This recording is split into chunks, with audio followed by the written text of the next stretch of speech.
یہ صدائے حریت جموں کشمیر ہے۔ پیش خدمت ہے تازہ ترین خبریں۔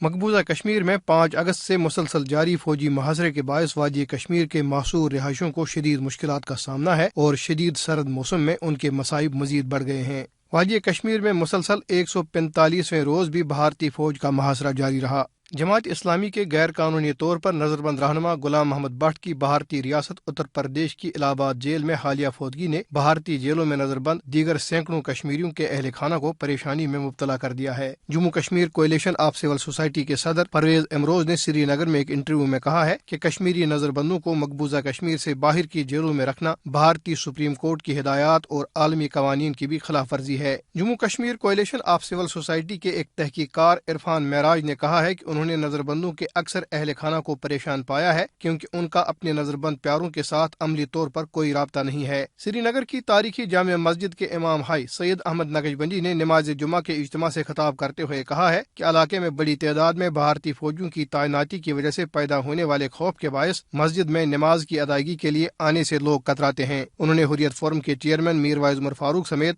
غیر قانونی طور پر نظر بند تمام حریت رہنماؤں اور کارکنوں کی رہائی کا مطالبہ کیا۔ پاکستان کے وزیر اعظم عمران خان نے کہا ہے کہ بھارت بڑی تیزی سے مسلمانوں کی نسل کشی کے نظریے پر آگے بڑھ رہا ہے اور مودی وہی کچھ کر رہا ہے جو جرمنی میں ہٹلر نے کیا تھا۔ اس کے ساتھ ہی خبریں ختم ہوئی۔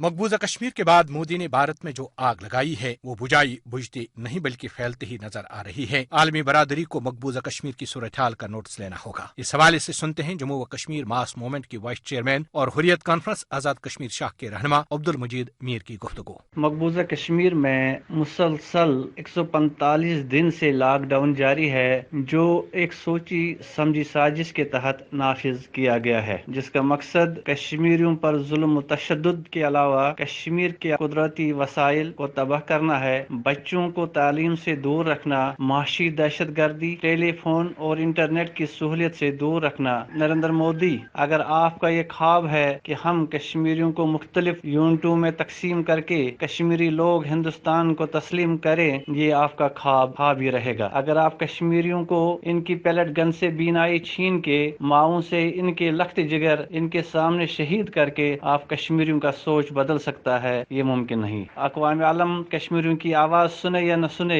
ان کا کوئی ساتھ دے یا نہ دے، کشمیری آزادی حاصل کر کے رہیں گے۔ بھارت داخلی صورتحال سے توجہ ہٹانے کے لیے کنٹرول لائن پر کوئی شرارت کر سکتا ہے، لیکن بھارت کو 27 فروری نہیں بھولنا چاہیے جب بھارتی فضائے کے 2 جہاز تباہ اور بھارتی پائلٹ ابھی نندن کو گرفتار کر کے مہمان بنایا گیا تھا، اور ٹی از فنٹاسٹک کا ابھی نندن کا جملہ آج بھی لوگوں کے ذہنوں میں محفوظ ہے۔